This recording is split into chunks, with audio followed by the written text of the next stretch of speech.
We should have got everything that we were talking about. I know. It pains me, bro. Because as we're talking, I'm like... Anyway, guys, I'm here with my good friend Milan. How we doing? I'm great. We've Great workout. We've just had a great workout together. Battersea Park, under the sun, and some great conversation. So, I guess for introduction's sake, I mean, tell us a little about kind of the content you put out. Sure.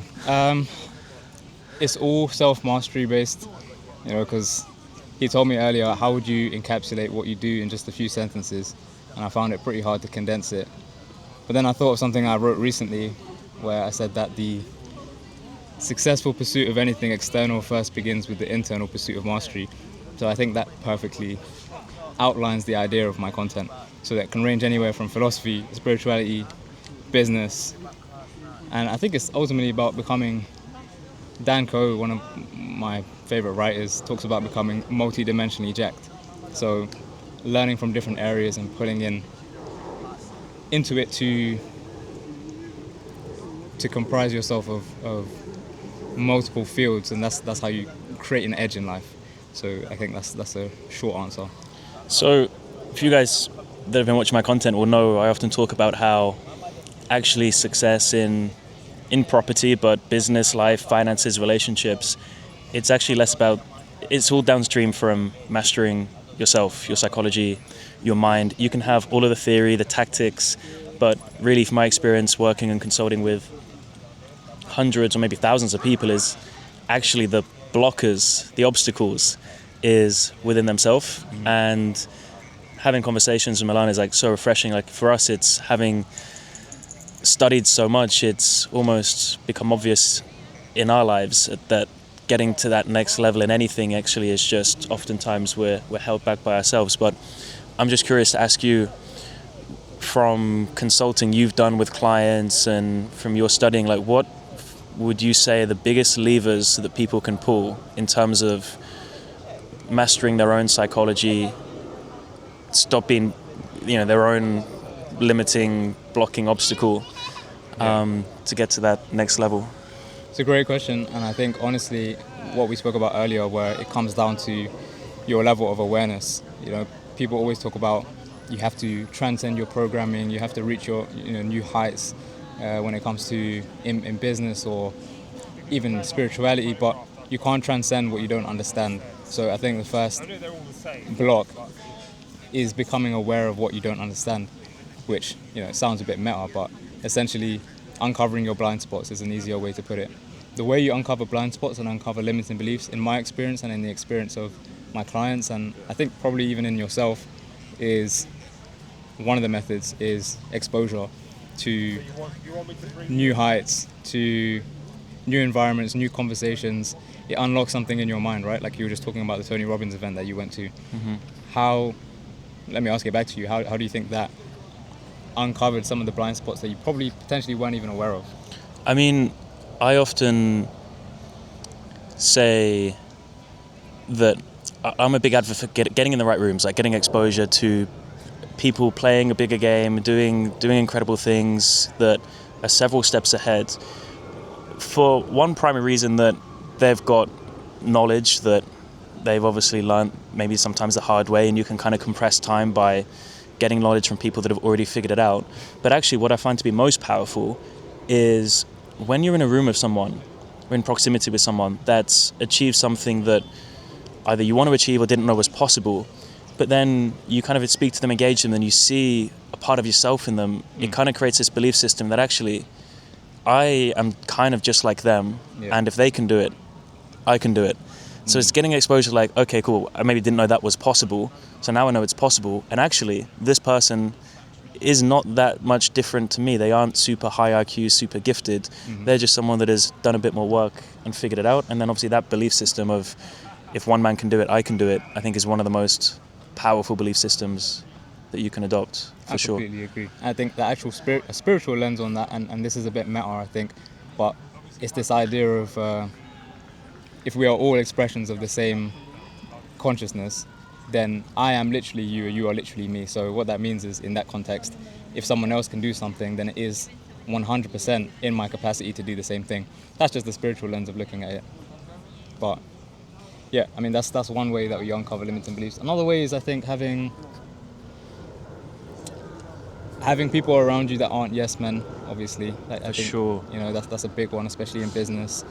Because a lot of like your belief systems, I think one way to recognize it is through your dialogue. I think Absolutely. you actually say out loud, but also your inner dialogue. But Yeah. when sometimes I catch myself doing it, but I hear friends say something and they make a statement as if it's a fact, as if it's an absolute truth, when actually really it's just an assumption. You got to call people out on that, and then you Yeah. have to train yourself to do that with yourself and actually recognize, actually, is that true? Is that something I actually believe, or is it something I've programmed to believe? Mm-hmm. And then also, is this belief system serving me? Yes. Because yeah, one of my big rules is like, I just don't believe anything that doesn't serve me. I agree. How did you get to that process of questioning your beliefs? Because that's something that I have to really instill into my content as well. To when I talk to people, is that your beliefs are not your own. Your fears are probably not your own either, and it's all projection in a way. So most of the fears that you believe right now is this experiment with these babies in a den, and they release snakes into the den, and I think they were like defanged and they didn't have any venom in them. But the initial reaction of the babies were, they were playing with them, they were stretching them, throwing them around, and obviously it was only when they looked at their parents who were watching over in fear that emotion instantly registered in them. So the experiment was to go to show that fear is a emotion that can be projected onto you, and it's a learned belief in some way. So how did you begin questioning that in yourself? I guess back to awareness, you actually have to have the awareness and understanding of what belief systems are, and that you have limiting beliefs that don't serve you and hold you back, and then you have more empowering belief systems, things that help you grow. And then when you understand that things that you believe to be true about the world, things that you have a feeling of certainty about, aren't actually necessarily true, they're really just assumptions, and they're often things that have been programmed into you, you start to question everything. And there's a big difference between I break beliefs into also, like, there's what you believe to be true about the world and what you believe to be true about yourself, which is your identity, and what you believe to be true about your world is your worldview. And you would think, okay, what do I believe to be true about money? Some people, they think, money is the root of all evil, money is, rich people are greedy, you only become a billionaire by taking. And these are just some examples. Or money is hard to create, and I'm not good at making money is another one. And just these things, if you believe to be true, then they're going to show up, and with your reticular activating system in your mind, seek and you shall find. Your brain is constantly seeking evidence to support your beliefs, and then that's the reality that you're going to perceive. But if you actually question, are wealthy people evil, or actually are they people contributing most to society? Like, when people hate on Jeff Bezos, I'm like, he deserves every penny. Like, if I can click a button on my phone and within 12 hours the next morning I've got a package being delivered from some other side of the world, the most random thing, I'm like, fair play, give that man his flowers. Like, he can have his hundreds of billions. Right. And this is where business and spirituality intertwine, because I do believe it's the same thing.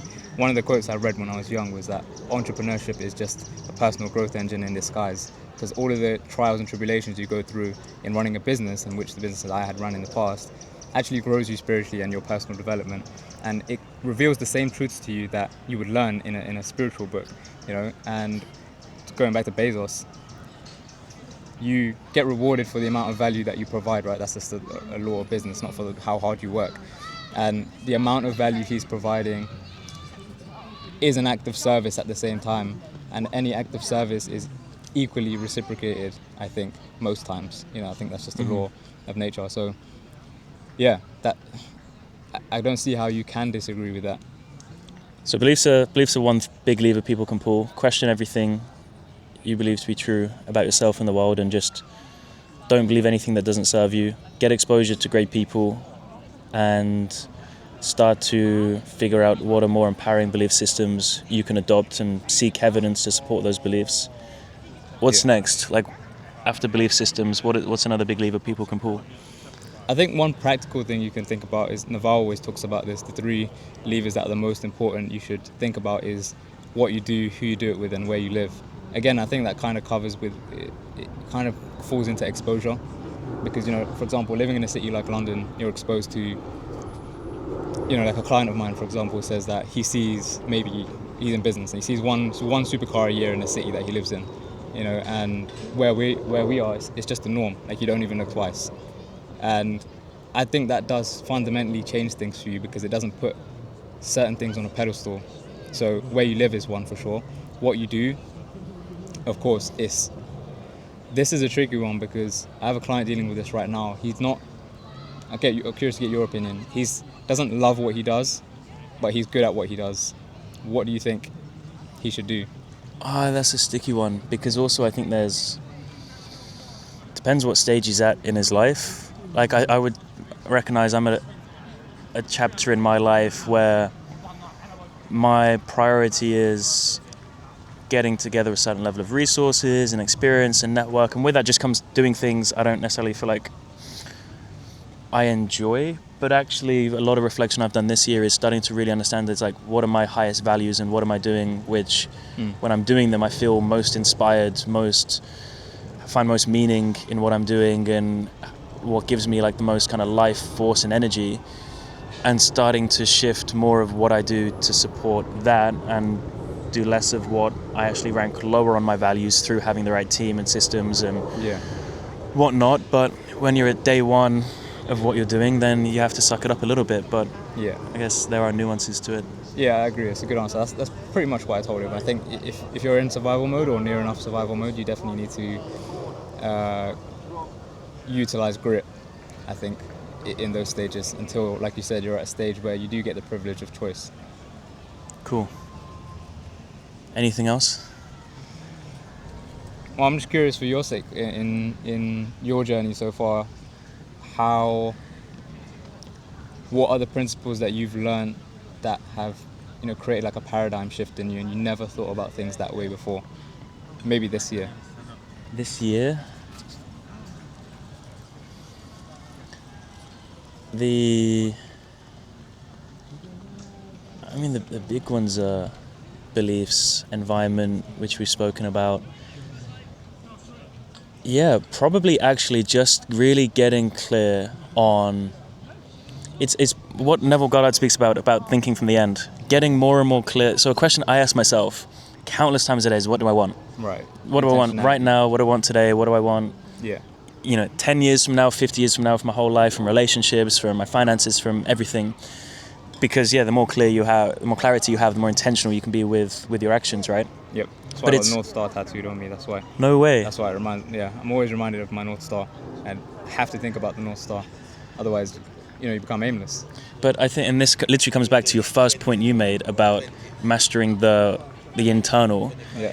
Is I think most people spend so much time meditating on what they want life to look like, and actually not enough time meditating on who they need to be and who they need to become. That's a great point. Yeah. And that's something that I've spent a lot of time doing, is really doing that reflective work, looking in the mirror, who do I need to become? Because, well, really to echo your first points, which kind of come full circle here, when you master the internal, reality kind of bends around you.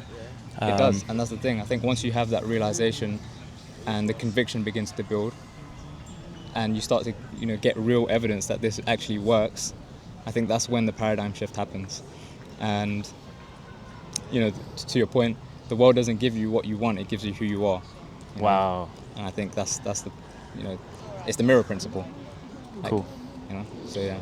Okay, and then to wrap up, maybe 2 or 3 kind of key resources people can then dive headfirst into from here, whether it's books or scriptures. Sure. Great show, A Stream of Consciousness on my channel. Okay, link in the description. You can go and check.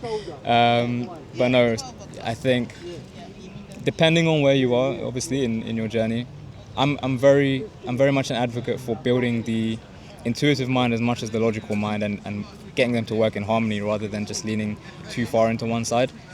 So I definitely create a mixture of high value, like the Almanac of Navarre, for example. I'm sure that's like one of your favorites, right? Sure. That's something I always return to in terms of practical advice, wealth building, joy, happiness, what that really means.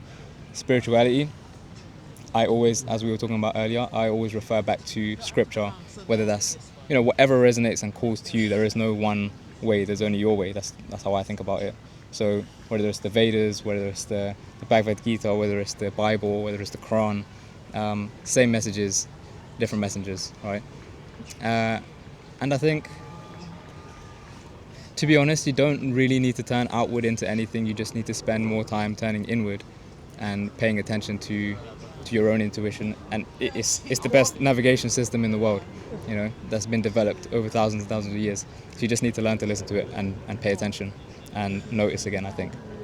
So spend more time in reflection, and I think genuine reflection, and you'll gain the insights that thousands of books won't give you. Big. We'll wrap up there. Links in the description. Thanks, bro. Appreciate it, See you guys soon.